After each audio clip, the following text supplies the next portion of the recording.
I'll read couple of one paragraph. Only it has like a 7 lines to bring up to this speed, and then we will continue. Abhay became a member of the English Society and would recite Keats, Shelley, and other poets to his classmates. As a member of the Sanskrit Society, he recited the Gita, and some of his fellow students especially noted how eloquently he recited the 11th chapter, describing the universal form of Krishna. He also played soccer and took part in theatres. Amritlal Bose, a famous organizer, now we are continue reading. Amritlal Bose, a famous organizer and director of theatre in Bengal, rehearsed Abhay and a group of his classmates in a drama from the life of Lord Chaitanya. Since Chaitanya Leela was available in the public theatre for half a rupee, Mr. Bose argued what was the need for an amateur production. And his answer was, quote, they should appreciate your performance of Lord Chaitanya so much that after seeing it, they will agree never to sin, unquote. The eminent director was volunteering his service and training these boys, but on one condition, that they would not perform publicly unless he said the production was perfect.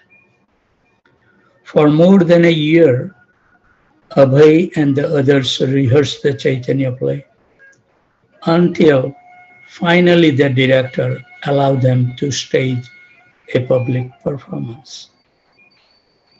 Abhay, playing the part of Advaita Acharya, noticed that many people in the audience were crying.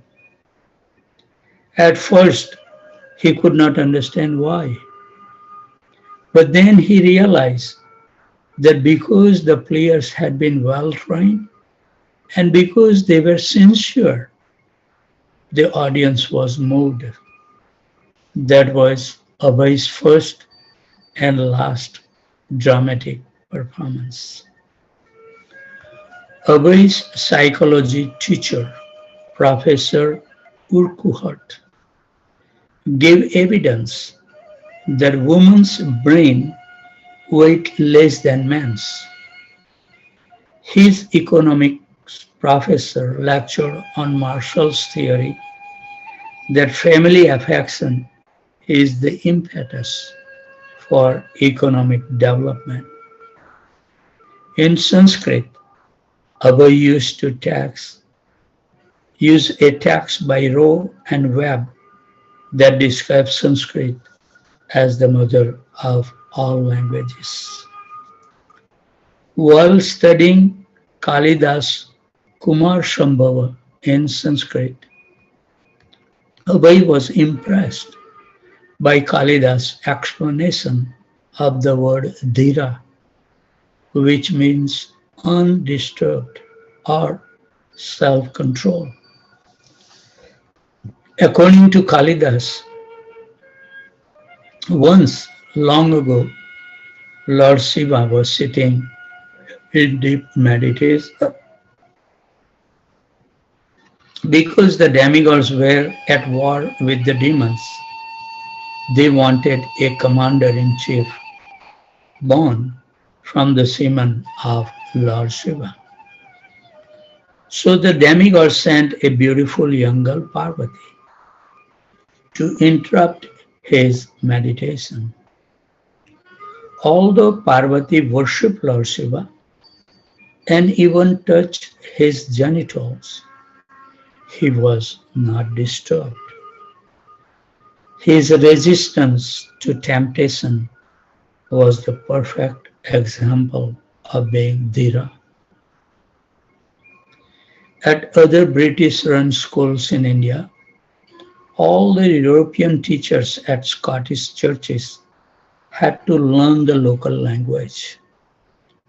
Once Professor Urquhart walked past Abhay and a group of students as they were eating some peanuts and talking together. One of the students, speaking in Bengali, made a joke at Professor Urquhart's expense. To their surprise, Professor Urquhart immediately turned to the jokester and answered in Bengali, and Abhay and the others felt ashamed. Bible study was compulsory. The Bible Society had issued each student a beautifully bound Bible, and each morning everyone gathered for scripture reading, prayers, and hymns. One of the professors criticized the Vedic teachings of karma and transmigration of the soul. In a court of law, one cannot be prosecuted for a crime unless there is a witness.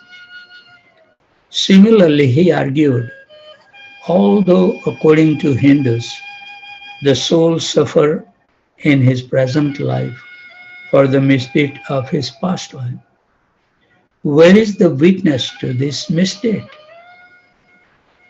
Abhay was displeased to hear this criticism, and he knew how to refute it. But being only a student, he had remained silent. This is very, very important. I remember my Guru Maharaj used to say that in the assembly of the devotees, and if some senior devotees are speaking, we should not stop them. Or somebody asks the questions, and maybe the junior may think that he knows the best answer than the senior one, but junior should not open the mouth. That's the etiquette.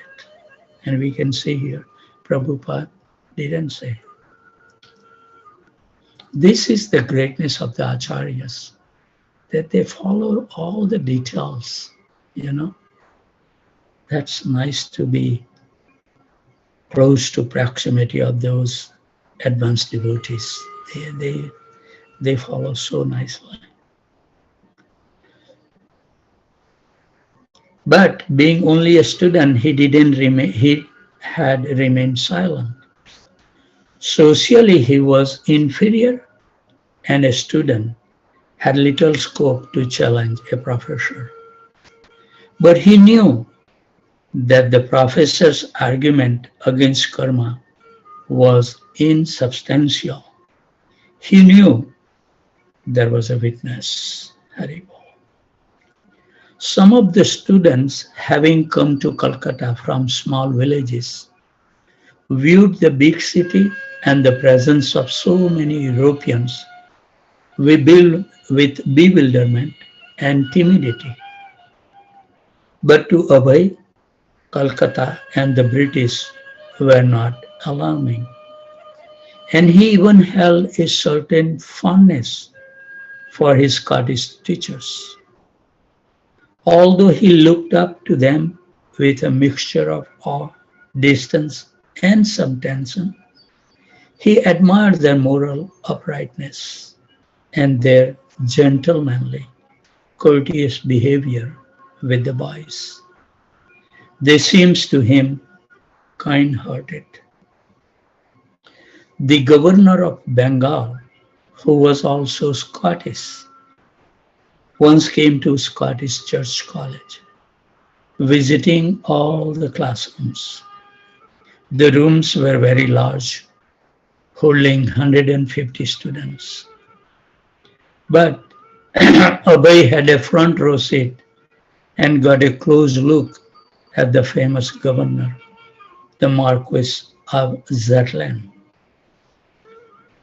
The school operated on the principle of strict social distance between Europeans and Indians.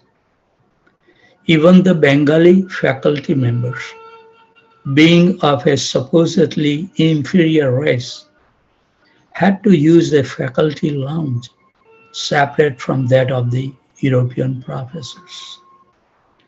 Part of the college syllabus was England's work in India by Mr. Ghosh, an Indian. The book elaborately explained how India had been primitive before the British rule. Abhay's economics professor would sometimes shout at his class when he became frustrated with their slowness, addressing them as representative of the whole Indian nation. He would say, quote, "You should never expect independence. You cannot rule. You can only work like asses. That's all. Very well." Unquote. College life was demanding. No longer was Abhay free to spend hours before the deities of Radha and Govinda early in the morning. That had been a boyhood luxury, when he would daily pass hours in the Mulik's temple before the golden form of Radha Govinda, watching the pujaris as they worship the deities with incense, flowers, lamp, musical kirtan, and opulent prasada. As a child, he had played within the grassy compound of the temple, or watched the men cooking kachoris on the roadside or bicycle, or flown his kite with Bhautarini, sister. His life had always centered on his home at Harrison Road, his mother's stock, his father's worshipping Krishna. These sins were now past. Now he spent his days within the compound of Scottish Church College. Here there was also a lawn and garden with birds and even a small banyan tree. But instead of worship, there was study. The atmosphere at Scottish Church was academic, and even the casual conversation among the students as they gathered before the notice board at the main entrance or passed in group in and out of the main gates was usually about class assignments or collegiate activities. When Abhay was not actually sitting side by side with his fellow students, sharing a classroom bench before one of the long desks that stood row after row in the lecture hall, when he was not looking attentively forward during the lecture of one of his professors, usually a reverend dressed in a European suit, speaking a Scottish brogue and pronouncing words like duty as duty. When he was not actually in the classroom hearing the lectures on Western logic or chemistry or psychology, then he was at his homework assignments, sitting at a table amidst the bookshelf in the college library, reading from an open book or writing notes while the electric fans overhead rippled the pages. Or he was at home with his father, sisters and brothers, but reading his lessons or writing a paper for the reverend in the lecture hall. He had to abandon worshipping the Krishna deity he had demanded his father give him years before. He had retired his deity to a closed box. Gurmohan was undisturbed that his pet son could no longer attend to all the devotional activities of his childhood. He saw that Abhay was remaining pure in all his habits, that he was not adopting Western ideas or challenging his own culture, and that as a student at Scottish Church College, he would not likely be exposed to immoral behavior. Gaur was satisfied to see Abhay getting a good education to prepare for a career after graduation. He would be a responsible Vaishnava and he would soon marry and get a job. One of the Abhay's classmates and close companion was Rupendranath Mitra. Abhay and Rupen would study together and sit side by side in the assembly hall during Bible class, uttering the compulsory prayers. Rupan noticed that although Abhay was a serious student, he was never enamored of Western education or ambitious for scholastic achievements. Abhay would confide to Rupan, quote, I don't like these things, unquote. And sometimes he spoke of moving away. Quote, what are you thinking? And then Rupan would ask, and Abhay would reveal his mind. Rupan found that Abhay was always thinking about something religious, something philosophical, or devotional about God, unquote. Abhay studied the Western philosophers and scientists, yet they held no fascination for him. After all, they were only speculating, and their conclusions were not in the devotional mood and spirit of the Vaishnava training he had received from his father and the Vedic scriptures.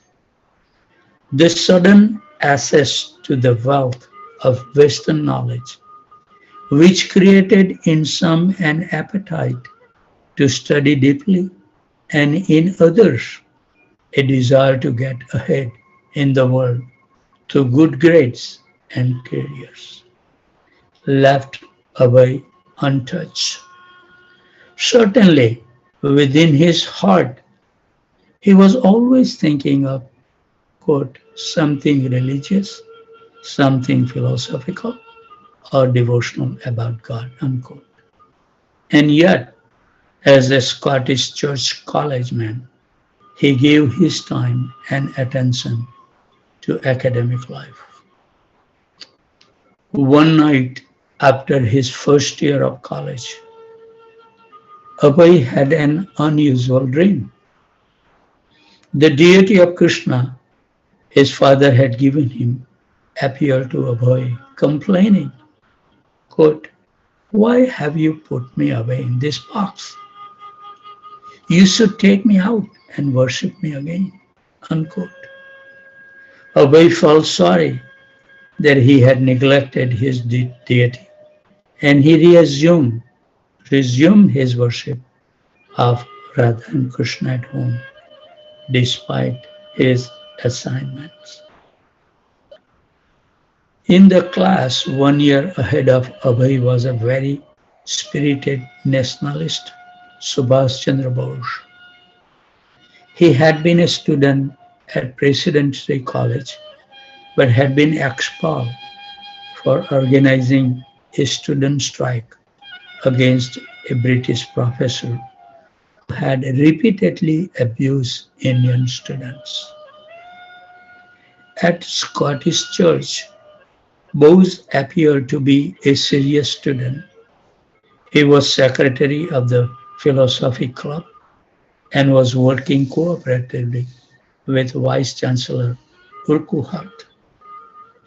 From Subhas Bose and others, Abhay heard talks of Indian independence.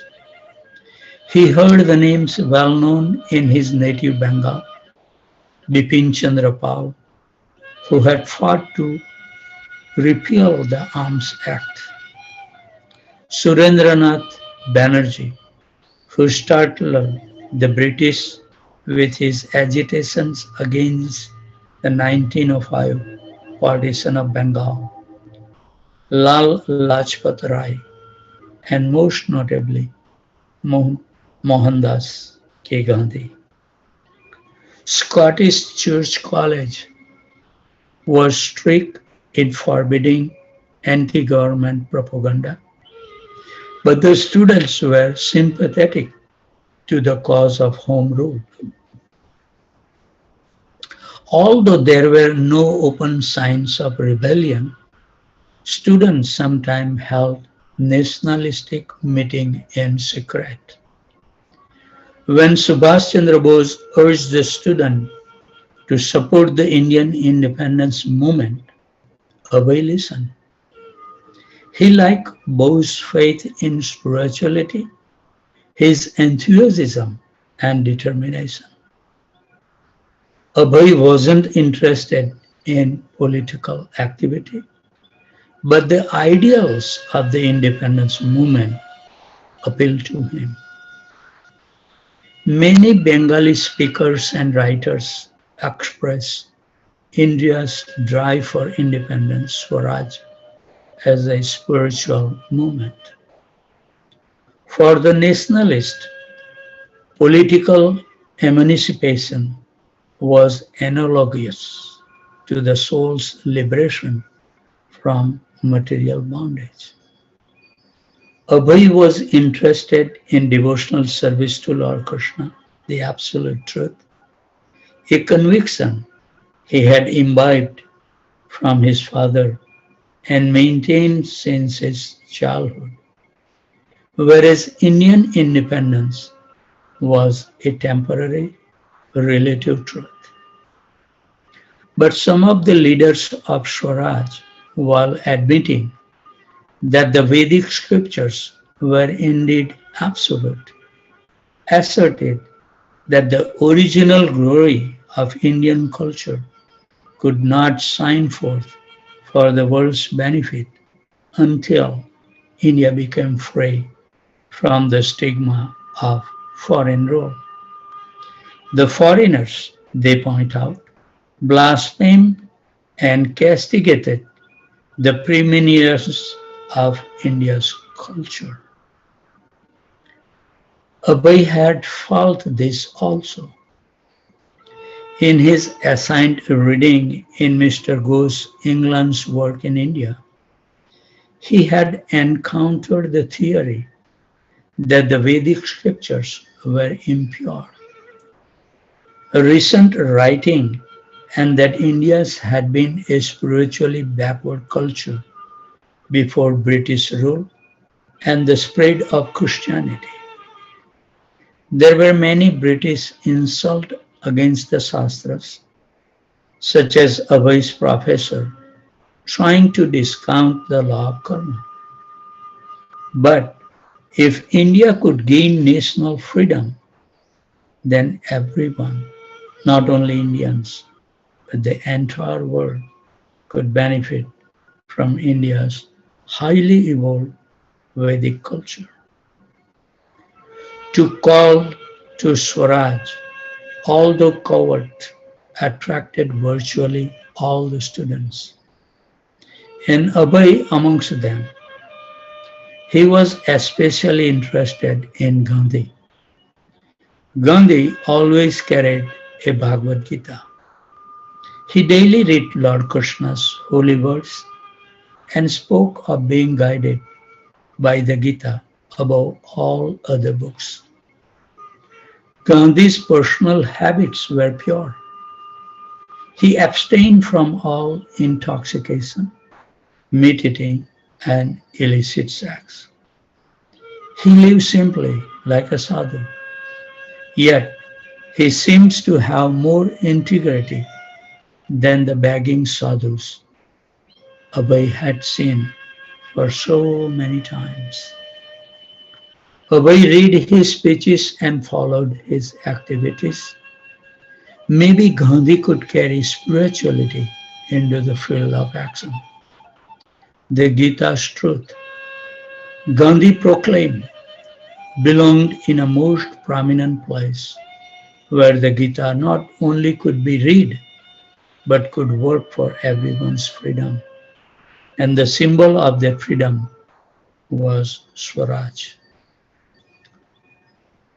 Nationalist sympathies at Scottish Church College remained underground during Abhay's years as a student. It was a prestigious school. A student had to study very seriously to obtain a degree there, and he could then look forward to a fine career. To speak openly against British rule and in favor of independence meant to risk being expelled, to lose education and career. Only the most rebellious would dare. So the student met undercover and listened to the revolutionary leaders. Quote, "We want Swaraj. We want independence, our own government, our own schools." So Gaur Mohan watched his son with concern. He saw Abhay not as one of the hundreds of millions of instruments meant to change India's political destiny, but as his pet son. His first concern was for Abhay's welfare. While world events moved across the stage of history, Gaur Mohan concentrated on his son's future as he hoped it would be and as he had always prayed it would be. He was planning for Abhay to become a pure Vaishnava, a devotee of Radharani. He had taught Abhay to worship Krishna and be pure in character and had arranged for his education. Now, Gaur Mohan thought of getting him married. So according to the Vedic system, a marriage should be carefully arranged by the parents, and it should take place before the girl reaches puberty. Gaur Mohan had gotten his first daughter married in her 9th year, his second daughter at 12 years, and his third daughter at 11. When his second daughter was going on 12, Gaur Mohan, wife Rajni, had said as follows, quote, "I shall go to the river and commit suicide if you don't get her married at once," unquote. So in the Vedic system, there was no courtship, nor was the couple allowed to live together during the first year of their marriage. The young girl would begin serving her husband by cooking for him at her parents' house and coming before him to serve him his meal, or by taking part in some other formal exchanges. Then, as the boy and the girl grew to physical maturity, they would become so lovable to one another that they would be inseparable. The girl will naturally remain faithful to her husband since she would have no association with any other boy as she grew to puberty. Haribol. And now we see we have complete 180 degrees. We can see how fallen we have become. Gaur Mohan had many friends in Calcutta with eligible young daughters, and for a long time he had been considering a suitable wife for Abhay. After careful consultation, he finally chose Radharani Dutt, the daughter of Suvarnavanik family associated with the Muliks. Radharani was 11 years old. After the meeting between her father and Gaur Mohan, both families agreed upon the marriage. Still we have some time. Well, maybe, let me see. Yeah, maybe a couple of paragraphs. Although Abhay was a third-year college student with no income, it was not uncommon for a student to marry, and he would have no immediate financial responsibilities. Abhay didn't appreciate his father's choice of a wife. He had thought of marrying another girl. But in deference to his father's, he put aside his reluctance. For the time being, he was living with his family and she with hers.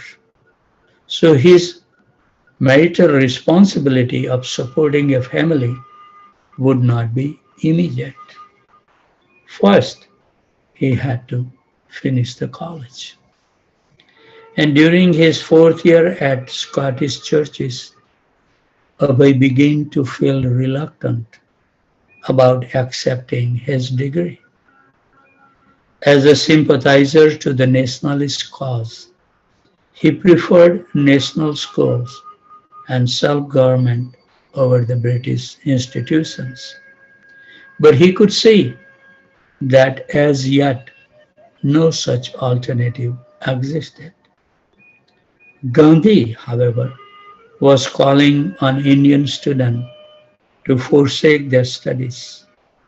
The foreign-run school, he said, instilled a slave mentality. They made one no more than a puppet in the hands of the British. Still, a college degree was the basis of a life's career. Abhay weighted that choice very carefully. I think the next paragraph is longer and we should be punctual. We should stop here and let me see if I can take the screenshot. Okay, Krishna is so kind. So I think I really appreciate the devotees who is taking effort to join in the morning. I have no word of appreciating their effort, and may Krishna bless us all. I hate to leave your association, but the devotees has other duty to perform. So with heavy heart, I can say that you can leave if you have to engage in some other activities. And the devotees who can afford to stay along for another hour or so to chant the holy name. What can I say? Chanting holy name is so soothing to our mind and heart that no matter what the troubles is on our way, holy name give us so much strength that we will be able to cross over very peacefully. So my humble request that I know there is some priority we must do, but never ever forget the holy name is the real solution of our life. All other things will fall in place if we have full conviction in the holy name. Everything. So that's my message to you all, and let's chant for another hour. Jai Shri Krishna Chaitanya Prabhu Nityananda Sri Advaita Gadadhar Srivas Adi Gaur Bhaktivinoda. I'll have to start from where I left, but I would like to chant that to give protections that we can get the benefit of chanting Hare Krishna. Hare Krishna, Krishna Krishna, Hare Hare. Hare Ram, Ram Ram, Hare Hare. Hare Krishna, Krishna Krishna, Hare Hare. Hare Ram, Ram Ram, Hare Hare. Hare Krishna, Krishna Krishna, Hare Hare. Hare Ram, Ram Ram, Hare Hare.